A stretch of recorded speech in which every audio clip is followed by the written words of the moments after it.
Unfortunately, my teammates got picked off and now it's down to a 2v5. The first thought is to try and run to my Omen to hopefully play together with him. But when someone shot at me from window, I take that opportunity to 1v1. Now it's down to a 2v4 and I quickly run to my Omen to help him out. I'm not really in the position to play together with my Omen, so I choose to play for myself. I wait short to hopefully get a pick as they're pushing out. Now it's down to a 1v2 and my first instinct is to try and isolate 1v1. So I run back to cover so that I can get a quick kill on someone pushing me and then quickly get back to safety. Now it's down to 1v1 and my plan here is to hold for her push and then use my ult if she taps the spike. When I realize that she's no longer on the spike, she's most probably gonna try and push me while I'm ulting, so I'm just gonna take that duel.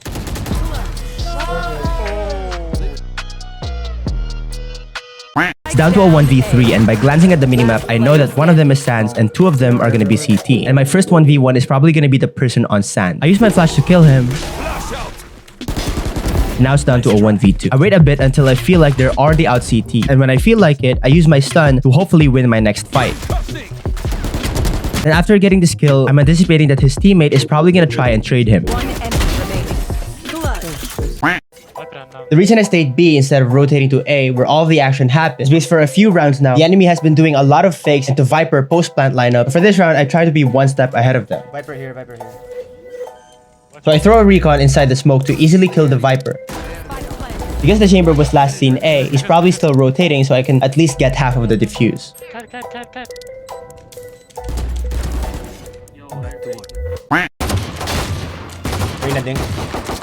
Before my teammate died, I heard someone make a footstep right in front of me to the left. And by glancing at the minimap, I also know that two of them are under 2. With this information, I try to win this 1v3. Player standing. During clutches, my first instinct is to try to isolate 1v1. My first 1v1 is probably going to be the person who is right in front of me to the left. So with proper crosshair placement and pre-firing, I quickly go for the kill.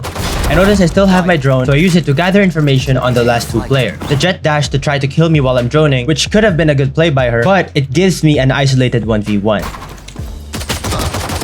For my final duel, I noticed that I'm low on ammo, but I also remember that I dinked her earlier, so I can probably win this fight with enough confidence and a bit of luck. Remaining. Holy This is a classic bait setup that works a lot of the times during post-plant position, or when you're defending a site, where I ask my teammate to play in the same position as me so that if he dies, the enemy is not going to be expecting me to be in the same position. Pick now. And now I know that there's not enough time left to defuse, so I just go for this play. Player standing. Sometimes baiting is good. We go for a double flank on Arcade, but unfortunately I couldn't catch up to my Neon, so I wasn't able to trade her. So instead of raw peeking this, I use my flash to secure a kill. After getting the kill, I'm anticipating that someone is gonna try to trade her. For this retake, I'm trying my best to push together with my team. Basically, I'm holding hands with my Brimstone so that I will be in the position to trade him if he loses a fight. After clearing all of sight, my Brimstone goes for the defuse, so it's my job to try and cover him. And I know that from his position, he can only be seen from B main, so I'm prioritizing holding that angle. And then I realized he actually threw a wall from Arcade, so he's gonna try to flank us. And then somehow I just hit this lucky shot. What? I'm hacking. It's down to a 2v2 retake and we know that both of them are front side because of my recon. My first instinct is to reposition myself so that I'm pushing together with my Viper so that I can trade her or she can trade me. And when I saw that the Sage is isolated in A main, I quickly go for 2v1. And because I repositioned myself to play together with my Viper, I was able to trade her quickly when she got killed. This is an eco round, so we're probably gonna lose this unless a miracle happens. I decide to rotate to my teammates on B, but we don't have any info on mid, so I go for a jump peek.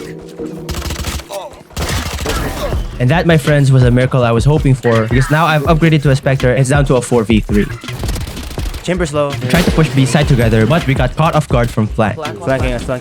Eventually, we were able to kill the flanker. Go ahead.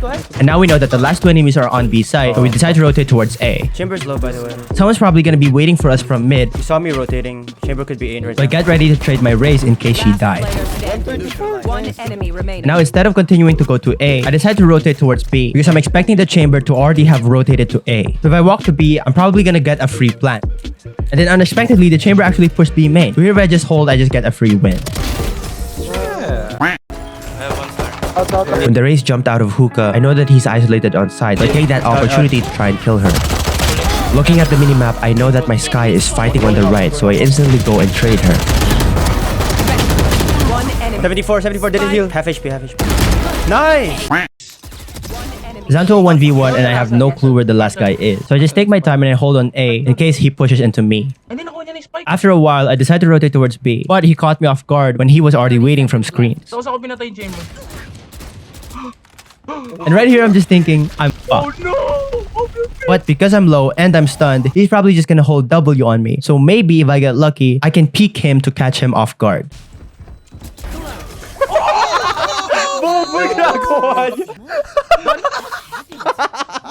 For this 3v4, we're trying to take on A side, and I know that at least one of them is playing on side, so I go for an ult to hopefully kill them. Looking at the minimap, I can see that one of them is trying to escape on the left, so I go for a spam to hopefully kill him while escaping. Green thing. Nice. It's down to a 1v2 and I know that both of them are on side. I hear one planting, so I thought that this was the perfect opportunity to go for a 1v1 because the person planting will not be able to fight. It was a fake plant, but luckily I was able to get one kill and get back to cover. For this final 1v1, I used my leer to ensure the win.